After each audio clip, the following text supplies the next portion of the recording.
Alif, lam, ha. Ya, saya gambarkan ini. Ya, alif, lam, ha. Jangan fokuskan ke cincin saya ini ya. Ya, ke hurufnya ini ya. Ya, pemirsa dimanapun Anda berjumpa. Apa yang menarik dari alif, lam, ha? Ya, Allah. 4 hurufnya ini utuh namanya Allah. Dihilangkan 1 hurufnya. Apa bacanya?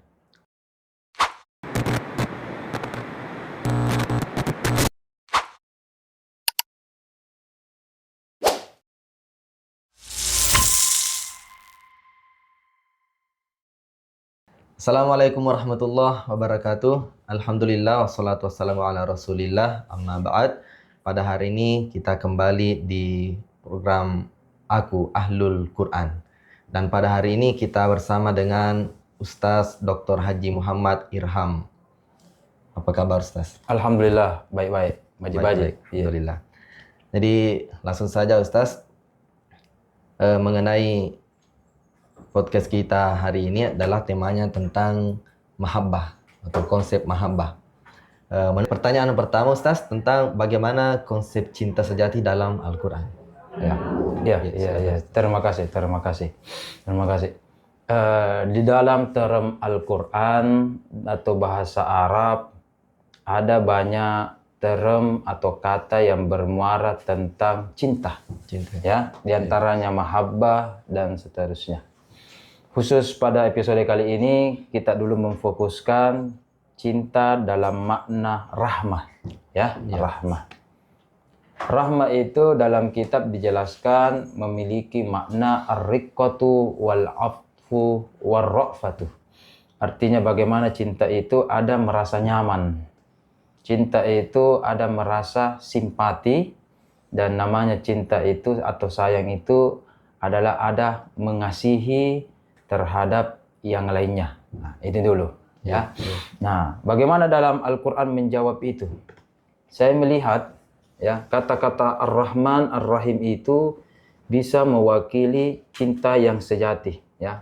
Host daripada kita sekarang ini di bulan Februari kita belajar konsep cinta dari Valentino ya, atau dari Valentine Days, atau dari Amerika, dari apa gitu ya.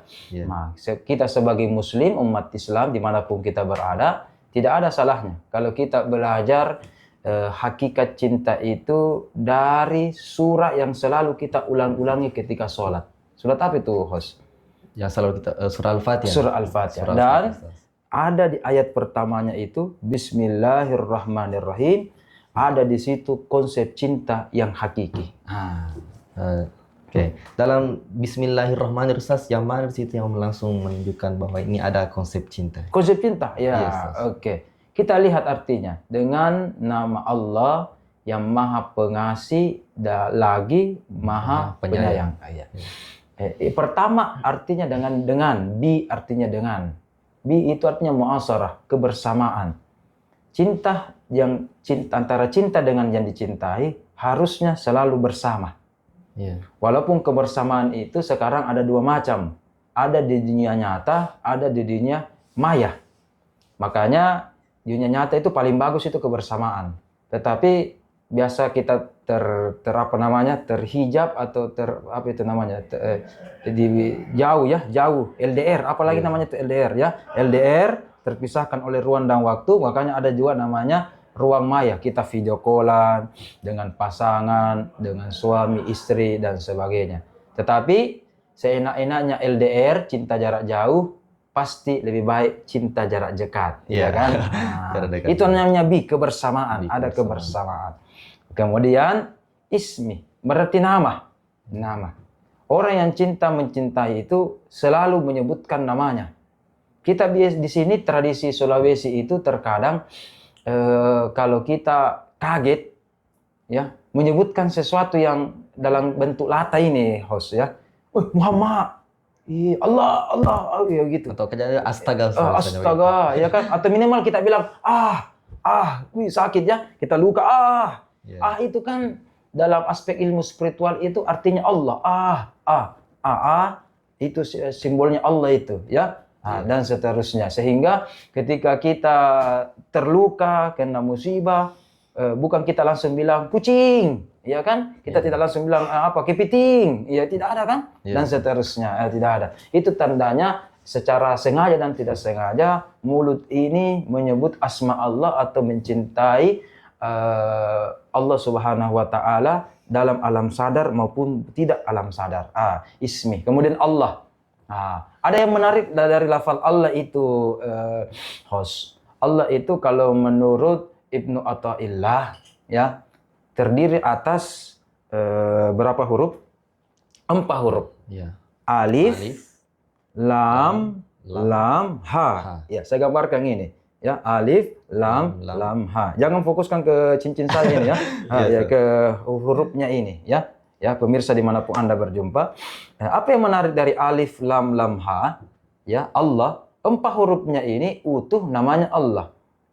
Dihilangkan 1 hurufnya. Apa bacanya? Lillahi. Lillahi. Siapa itu lillahi? Allah juga. Ya, untuk Allah. Allah. Karena Allah. Demi Allah.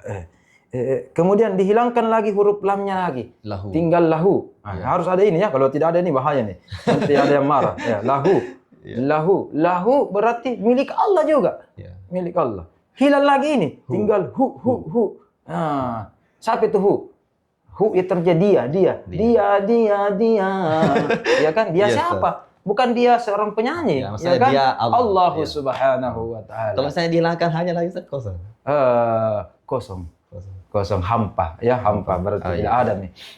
Makanya cinta itu harus ada walaupun 1. Ya, oke. Kemudian Ar-Rahman Ar-Rahim itu walaupun seakar kata dengan Ar-Rahman Ar-Rahim itu dari kata rahmat, tetapi 2 isim fa'il ini atau dalam bentuk kata kerja subjek, kata benda subjek, ini memiliki perbedaan. Kita nanti bisa melihat berbagai kitab yang ada. Di antara perbedaan Ar-Rahman Ar-Rahim itu adalah, kalau Rahman itu adalah cinta Allah kepada semua makhlukat, semua makhluknya. Tanpa dikecualikan itu. Tanpa kecuali. Jin, iblis, Muslim, ular, orang kafir, orang pakana-kana, orang durhaka, ya kan, semua. Rahman. Ar-Rahim itu hanya terkhusus kepada orang mukmin. Dalam Al-Quran, juz 22 dikatakan, wa kana bil mu'minina rahima. Tidak dikatakan wa kana bil mu'minina rahmana. Tidak ya, bukan rahman di situ, rahim. Jadi khusus kepada orang yang beriman itu sifat Allah Ar-Rahim. Apa artinya? Cinta itu 2 macam, host. Ada cinta yang pukul rata kepada semua makhluk. Ada juga cinta khusus. Jadi ada cinta umum yaitu Rahman, ada cinta khusus. Terkadang orang hanya memiliki cinta khusus. Orang terdekatnya, ya kan, sesama kepentingan, partai, dan seterusnya, sekampung, itu mungkin dia hanya cinta kepada orang itu, oknum, ya, oknum tertentu. Yang lain mungkin jadi musuhnya atau dibombe dan seterusnya. Kita belajar dari Ar-Rahman. Makanya saya melihat ini dan menganalisis host. Di dalam Al-Quran, belum saya jumpai surah Ar-Rahim. Tapi ada di dalam Al-Quran juz 26, surah Ar-Rahman. Ar-Rahman. Artinya, kita belajar cinta, mencintai semua orang, tidak diskriminatif, memandang sebelah mata. Ya kan? Anggota. Kalau begitu kita bantu. Bukan anggota ini. Jangan. Ya host, besok-besok di tengah jalan, ada orang yang kecelakaan. Kemudian Anda lihat, matanya sipit ini, tak usah kita tolong. Iya kan? Iya. Kulitnya ini hitam pekat ini, bukan bangsaku ini. Apalagi ada KTP-nya di situ terpapar dompetnya, bukan agama Islam ini. Tidak seagama kayak ini. Berarti apakah kita tidak tolong? Rahman. Iya, kalau kita tidak tolong berarti tidak mensifati diri kita Rahman. Iya, kalau sudah berdarah ini sakarat ini, tolong cepat, tidak peduli agamanya apa. Tidak peduli suku rasnya apa, perempuan, laki-laki. Kalau begitu perempuan tidak boleh kesentuh apa. Kalau darurat begitu, ad-daruratu tubihul mahzurat. Iya kan? Iya. Dan seterusnya. Jadi memungkinkan. Ya, jadi tidak mesti itu kita berpikir dangkal dan seterusnya ya. Sehingga Rahman itu cinta kepada umum, tidak pandang jenis. Nah, Rahim itu cinta spesial. Jadi kita berbangga ini sebagai umat Islam dan bersyukur karena kita ini mendapatkan rahimnya Allah secara spesial Dan kita juga secara istimewa mendapatkan rahmannya Allah. Jadi kita memiliki sarang heo 2. Sarang heo-nya 2. Makanya kalau kita mau mendapatkan sarang heo 2 itu, kita menjadi umat Islam yang taat, mendapatkan. Tapi kalau orang-orang yang durhaka, walaupun dia Islam, tapi mohon maaf dia durhaka, mohon maaf mungkin tidak sholat, tidak puasa, dan seterusnya, berarti mungkin cuma rahmannya Allah dia dapati, rahimnya tidak. Anda mau mendapatkan cinta umum, cinta khususnya Allah, atau cuma satu? Mendapatkan pasti 2 kan? Dan Iya, saya juga mau dapat 2. Oh, jadi nanti iya di kan? akhirat ini Ustaz khusus untuk orang-orang beriman. Iya, rahim Rahim khusus. Kalau rahman Rahman menyeluruh di umum. dunia. Umum. Makanya walaupun Yahudi, kita harus mencintai dia dan seterusnya. Ya, saya teringat itu host waktu Rasulullah Sallallahu Alaihi Wasallam itu ada jenazah Yahudi lewat di hadapannya. Rasulullah langsung berdiri Rasulullah. Ya kan? Yes. Oh iya Rasulullah, orang Yahudi, orang kafir. Kenapa? Betul. Mereka itu orang kafir. Itu yang lewat itu jenazah. Beliau itu orang kafir, betul. Tetapi sifatnya itu kan sudah meninggal nih. Tapi itu kulitnya ini yang jenazah ini, mayat ini, kulitnya dia, kulitku ini sama-sama penciptanya. Yaitu Allah. Kalau begitu sama-sama produsenku, pabrikan yang sama. Kalau begitu sesama ciptaan Allah, marilah kita saling menghormati, mencintai dan Tapi hati-hati anak muda ya host, jangan karena cinta-cinta melegalisir yang namanya ta'aruf, zina, ya kan, pelecehan seksual dan seterusnya. Tetap juga ada dalam bingkai syariah atau dalam bingkai Al-Quran. Mungkin ini penting juga dibahas nanti di segmen selanjutnya. Penting, jangan penting ini. Yes. Bukan rejoice, bukan sunsil, tapi penting ya. Iya, penting. Ya, penting ini, penting. Oke, kemudian yang kedua tadi sempat disinggung tentang Valentine Days atau hari Valentine. Bagaimana menurut Ustaz tentang Valentine Days? Ya, pasti netizen dan host sudah tahu bagaimana sejarahnya ya. Ya, 14 Februari itu. Iya, hari ini pasti ini ya. Nah, kalau saya berbicara itu, jangankan sehari itu orang saling mencintai. Kita tadi belajar 1 ayat saja atau 2 kata saja dalam Al-Quran itu, bahkan 1 kata saja Ar-Rahman itu, maka saya memberikan kesimpulan, jangankan hari cinta itu 14 Februari, saya berasumsi cinta mencintai itu sepanjang waktu, sepanjang saat, sepanjang masa, dan kepada semua makhluk Allah kita harus. Kalau Valentine itu kan istilahnya orang yang dicintai, cenderung cintanya itu kepada lawan jenis saja, antara cinta dan nafsu. Wallahu a'lam. Tetapi kita belajar dari Ar-Rahman itu, cintanya itu adalah bagaimana Allah Subhanahu wa taala mendidik kita tidak mencintai seseorang karena hanya kepentingan belaka, tetapi tulus karena kita sama-sama menjadikan hal tersebut media pendekatan diri kepada Allah Subhanahu wa taala. Jadi saya rasa Islam itu lebih luas daripada Valentine. Bukan hanya bulan Februari ini. Bukan hanya mengkhususkan satu hari. Jadi berarti kalau bulan Maret tidak boleh lagi saling mencintai. Baku putus maki UNIN begitu. Tidak saudara-saudara. Ya. Jadi ya saya rasa ini mungkin hanya momentum dan mungkin ada tradisi dari tradisi sebelah atau agama sebelah, tidak apa-apa kita menghormati, tetapi daripada kita mencelah atau mengomentari tetangga, lebih baik dapur sendiri yaitu Islam. Dalam hal ini agama kita, Al-Quran, kita kuatkan saja.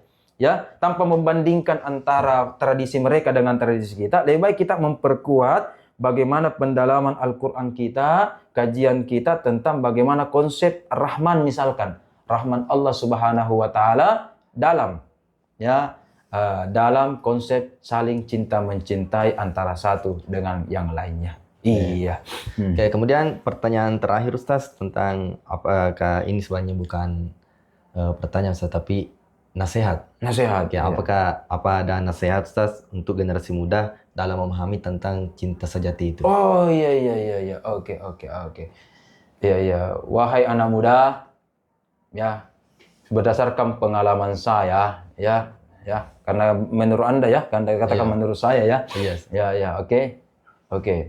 Bagi pria itu cinta atau dalam hal ini wanita gampang dicari. Ya, ketika Anda belum siap, jangan dulu cari. Jangan dulu cari. Ya, misalkan ini, saya belum anak SMP, anak SMA, ya kan? Belum siap tahun ini, belum siap bulan ini untuk menikah, jangan dulu cari. Kalau sudah siap 1 bulan, 2 bulan ini, baru cari. Baru cari. Atau baru minimal berniat. Mohon maaf ini host, saya sempat 10 tahun yang lalu itu dilupakan oleh Allah yang namanya pacaran dan menikah.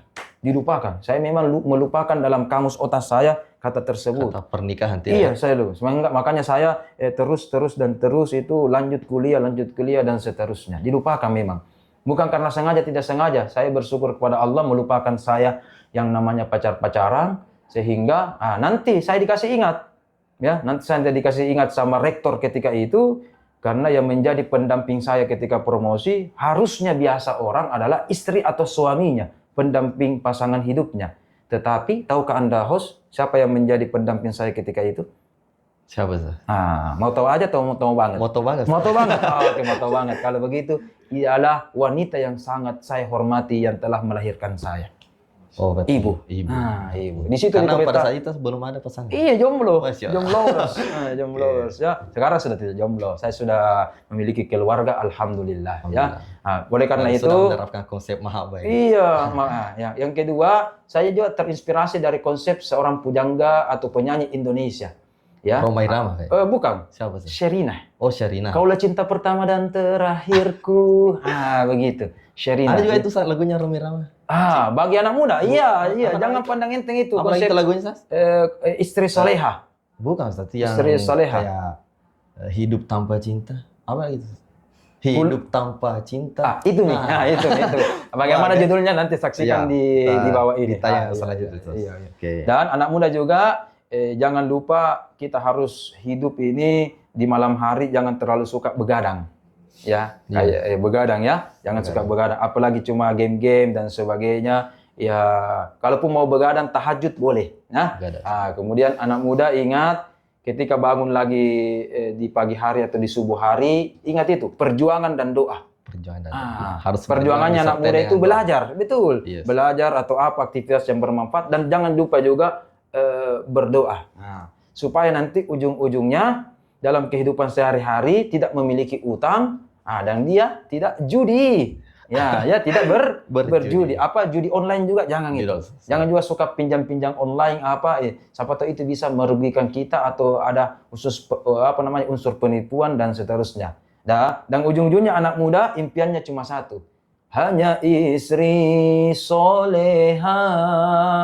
Ya kan? Perhiasan dunia. Itu istri soleha. Bisa juga nanti Sas buat album ini.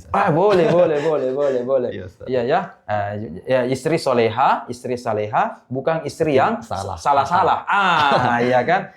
Makanya itu anak muda. Ingat, pria soleh untuk perempuan wanita soleha. Jadi kalau kita mau mendapatkan istri soleha, harus juga kita menjadi laki-laki soleh. Begitu pula sebaliknya, ya. Sebagaimana Nabi Muhammad memiliki istri yang bernama Khadijah yang sangat setia, soleha kepadanya. Tetapi betul, ada juga kasusik dalam Al-Quran. Fir'aun itu baik, durhaka, jahat, tetapi istrinya itu Asia baik.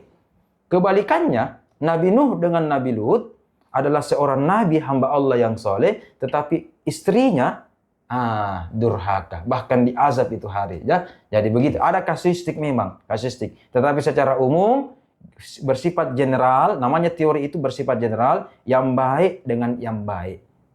At-thayyibin lit-thayyibat. Begitu ya. Al-khabithin lil-khabithat. Yang buruk dengan yang buruk, yang jahat dengan yang jahat ya.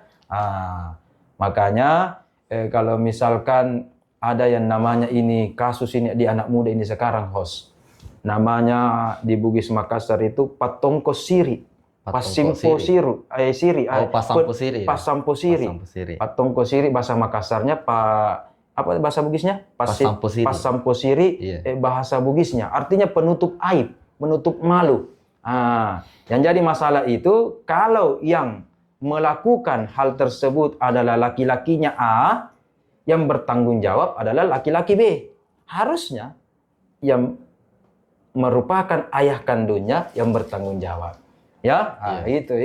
Karena istilahnya sama-sama, mohon maaf, sama-sama pezina ya, sama-sama pezina ya dikasih anu. Kalau ini yang laki-laki beko dong, siapa tahu dia orang baik ji, tidak pernah begitu, kemudian dia dikasih cocok dengan ini dan seterusnya ya, sehingga saya informasikan kepada teman-teman generasi Z terutama ya, jangan khawatirkan masa depan Anda, cinta Anda.